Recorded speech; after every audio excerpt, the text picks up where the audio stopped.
All right, so here's a great example of the nuances in computers defense and why they're allowed to basically lock up anything, or they're able to guard a lot better than you are, right? Because they're allowed to make unorganic, unnatural movements across the court and get into their spots in a very unnatural manner.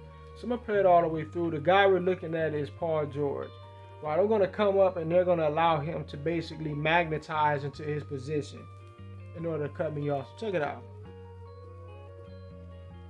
Now I don't know if you could kind of tell what I'm getting at, but there's a moment, and I want to show you. It's like there's a moment where there's a stretch where he's moving across the court, and he's moving in like a robotic fashion where it's like he just automatically sucks into his position because the algorithm, it understands what I'm doing, it understands how you play. That's something else that I'm starting to realize. It seems like they reworked the algorithm in such a way where it understands you now. Rather than just basketball, it understands your tendencies, right? And it understands that it knows exactly what I want to get. Because what I want to get in 2K21, I would have got this, right? Because the algorithm understands that he's in a bad position for what I want to do, right? Which is get up here. You see this? Now, and get in this area and drive into the paint. With Curry being right here, I get an easy pass, easy layup, easy dunk. He's not in a position to where he could prevent me from doing that. Like, he's not going to beat me right here just running how he's supposed to run normally. If he runs as fast as he can, he's not going to beat me, right? He has to kind of drop back because that zone right there is already open for me. There's nothing that can be done, right? So he has now. First of all, let's look at his feet.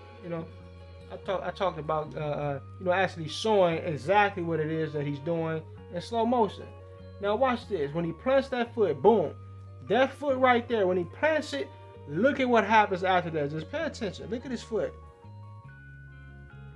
You see that? There's a moment where you see it where he's not moving, he's not running anymore. He's sliding forward, right? They have programmed this game to do that right there. I've noticed that so much. I've noticed this so much, and a lot more than what it was in 2K21, where they'll be running and they'll plant a foot, and that foot will just slide for a nice little grip, and their feet will be still moving in the same regular way, but they're not stopping according to what their feet are doing. Whenever they plant, it's like one of those feet that they plant, they slide forward on it, and it's just like it allows for them to get more of a boost into their position, right? So he would not have been able to cut me off just running how he's supposed to run. But when they're allowing him to glide and levitate into his position, not only is he able to cut me off, but he's even more on my right side now, right? So he's above where he needs to be. It slapped him perfectly into the position that he needs to be in. All right, and so now where I would have had this lane open is no longer open because he was allowed to unnaturally get in the way. Right. So now that's a spoiled scoring opportunity. Hopefully you understood exactly what I was getting at. Let's look at this assist right here that I got. I be dropping dimes. Don't be hating. Don't be hating. Peace, man.